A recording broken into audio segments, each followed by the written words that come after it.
C'est l'un des événements littéraires de cette rentrée en France. Le Festival America s'ouvre demain, jeudi, à Vincennes, près de Paris. Il reçoit notamment 2 grandes dames de la francophonie. Chacune, à leur manière, exprime en français des réalités que les Occidentaux ignorent la plupart du temps. La romancière haïtienne Yannick Lahens invoque les dieux du vaudou dans son nouveau roman. La poétesse amérindienne québécoise Rita Metsokosho s'adresse, elle, aux âmes du peuple Innu. Rita Metsokosho, bonsoir. Bienvenue à vous sur TV5 Monde. Vous êtes l'auteur de Né de la pluie et de la terre. C'est aux éditions Bruno Doucet, photographie signée Patricia Lefebvre, préfacée par Leclésio, on le dit, prix Nobel de littérature, Jean-Marie Gustave Leclésio. Avec nous également Yannick Lahens, grand témoin également de 64 minutes. Bonsoir, bienvenue à vous également. Vous êtes l'auteur de Bain de lune, édition Sabine Vespizer. Alors après une tempête, c'est l'histoire de votre roman, après une tempête, une jeune fille échoue sur une plage. Elle est brisée et pourtant sa voix va s'élever, si l'on peut dire, pour nous raconter un siècle d'une histoire familiale dans les montagnes d'Haïti qui l'ont amenée là. Et pour ce faire, vous convoquez, Yannick Lahens, 3 générations. Absolument. Je convoque 3 générations et la parole de cette jeune fille, qui est une parole individuelle, scande le récit. Elle est elle-même une jeune fille contemporaine, mais elle porte en elle, dans sa mémoire, dans ses émotions, dans son corps, l'histoire de sa lignée et l'histoire de son village. Et le récit se déroule effectivement sur 4 générations. Une manière pour moi, en fait, de visiter l'invention d'un peuple. Parce qu'on s'imagine difficilement que ce peuple s'est créé pendant tout le 19e siècle. Imaginez des Français, des Grecs, des Norvégiens sommés d'être ensemble, de vivre ensemble et de créer quelque chose. Et c'est cette très belle culture que j'ai voulu faire revivre à travers ces pages. Rita Metsokosho, vous, dans Né de la pluie et de la terre, vous dialoguez avec les ancêtres du peuple Innu. C'est un voyage à travers les siècles, et là encore, par-delà la mort, si l'on peut dire. Je vous salue dans ma langue maternelle, qui est le Inuyemon. Né de la pluie et de la terre parle beaucoup des ancêtres, mes grands-parents qui étaient nomades, chasseurs de caribous, pêcheurs de saumon et cueilleurs de petits fruits sauvages. Mais c'est aussi un message universel qui s'adresse à l'homme qui vit sur la terre, notre mère. Et vous êtes né, je vais essayer de bien le prononcer, Rita Metsokosho, à Ikwanichi, au Québec.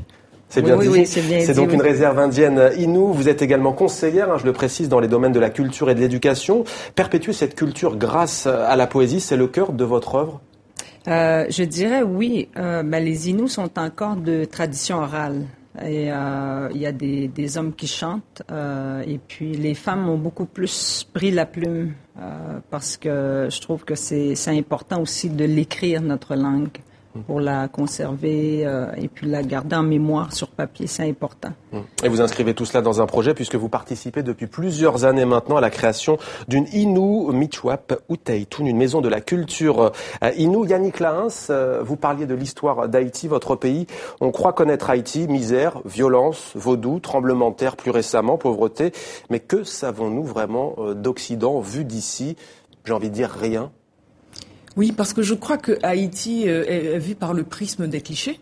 Et je pense que depuis sa naissance, quelque part, Haïti symbolise l'entrée du noir sur la scène du monde moderne, de par cette révolution qu'elle a faite en 1804, qui prolonge celle des États-Unis en 1976, celle de la France, mais elle va plus loin parce qu'elle somme de reconnaître l'égalité de tous. Je crois que pour moi, je n'ai pas encore quitté ce village. Ça a été pour moi un véritable voyage intérieur. Je n'ai pas encore laissé ce village. Et pour moi, c'était toujours montrer au-delà de ces clichés qu'Haïti n'est ni une catastrophe, ni une carte postale. C'est un endroit où des hommes cherchent à vivre, comme tout le monde, avec leurs faiblesses, leurs grandeurs. Et je pense que ce récit que je pensais très loin est peut-être le plus universel que j'ai. Anse Bleue, c'est le nom de ce village qui existe vraiment, c'est pas un nom que vous avez... C'est un nom qui existe dans plusieurs endroits, mais que j'ai imaginé moi-même. Alors, est-ce que vous, d'une certaine manière, comme Rita Metsokosho, vous perpétuez cette mémoire des ancêtres aussi ? Je pense qu'il faut la perpétuer, la faire connaître, parce que beaucoup de gens des villes ne la connaissent plus, beaucoup de gens de la nouvelle génération ne la connaissent plus. Et c'est une manière pour moi, finalement, de saisir quelque chose qui peut-être est en train de s'en aller et de permettre que cette chose-là vive. Parce que cette histoire a, curieusement, beaucoup touché les Occidentaux. Donc, je me dis que arriver à ces choses fondamentales, on finit par toucher le plus profond des gens, le plus profond des êtres, et les belles émotions. Rita Metsokosho, au fond, l'une comme l'autre, vous remontez le fil tragique de vos peuples respectifs. On a parfois entendu des auteurs, des écrivains dire « on écrit pour les morts ». Je dirais, je vois l'image de l'homme qui est comme un saumon. L'homme, comme le saumon, remonte toujours dans la rivière où il est né. Mais je crois que ça fait partie de nous, c'est inné en nous de faire ce chemin. Il y a deux chemins. Il y a le chemin qu'on marche sur la terre, mais il y a l'autre chemin qui est relié avec les esprits. C'est l'autre chemin qui est invisible. C'est ce que vous dites dans la vie d'un Innu que j'ai ici. Est-ce que vous pouvez nous lire, Yannick Lins, un extrait que nous avons choisi ensemble? Oui, et surtout cet extrait fait référence aux invisibles. Les invisibles, ce sont les morts, les ancêtres, et les dieux qui nous accompagnent mais que nous ne voyons pas.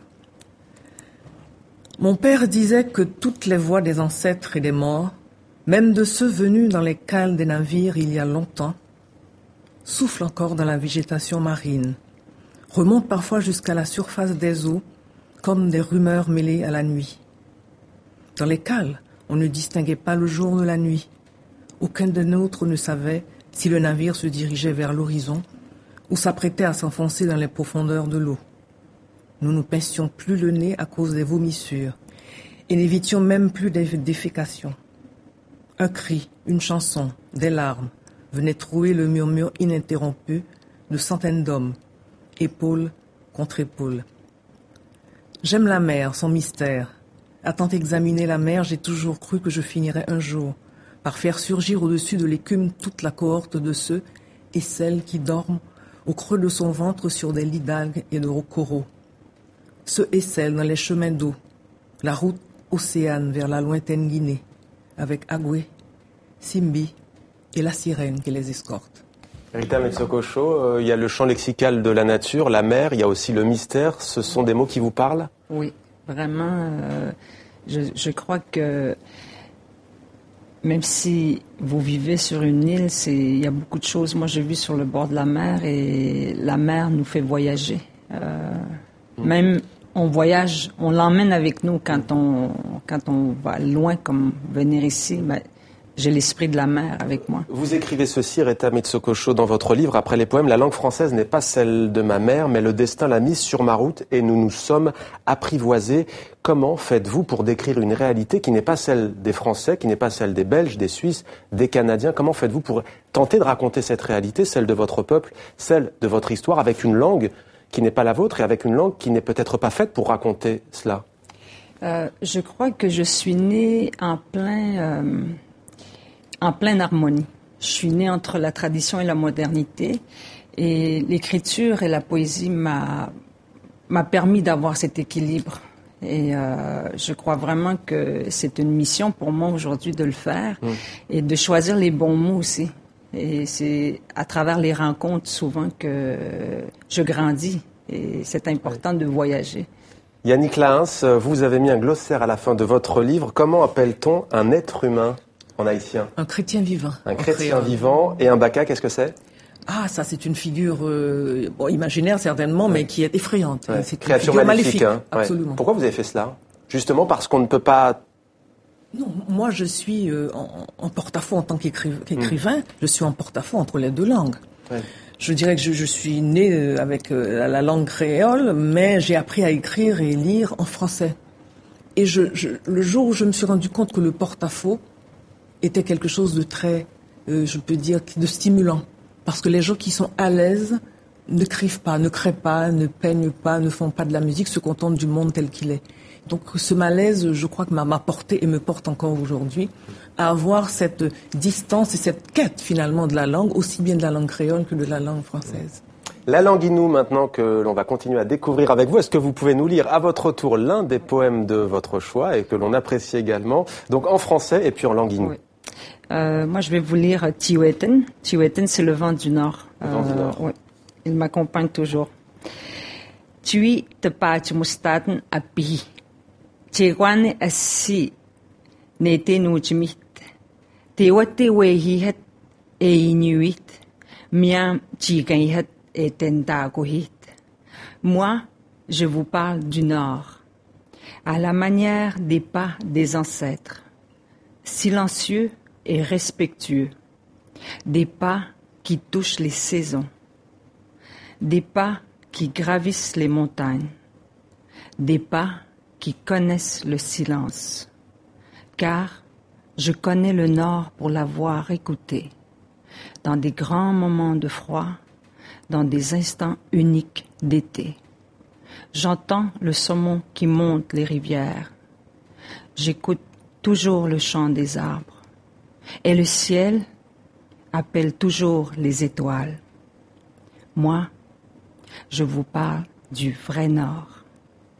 Toi qui ne vois pas le Nord, toi qui vis dans un rêve matériel, ton regard ne va pas loin. Regarde au-delà de tes ambitions. Dis-moi où va aller le vieux caribou, mon grand-père l'ours et mes grands frères les loups. Dis-moi aussi où vont nager le castor et les poissons, le grand aigle royal qui vole dans le ciel. Vas-tu les mettre en pâturage ou tout simplement les ignorer? Est-ce que tu vois mes pas, marchant sur la terre à tous les jours? Tu ne marches pas dans le vide. Il y a une terre qui te porte et les 4 directions t'entourent. Alors regarde le Nord comme ton dernier souffle. Garde-le pour demain, tu en auras besoin.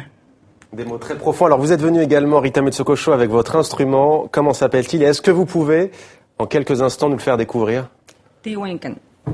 Tewenkan. Tewenkan, c'est le son du cœur de notre mère. Eh bien, allez-y, on va terminer avec ces quelques notes.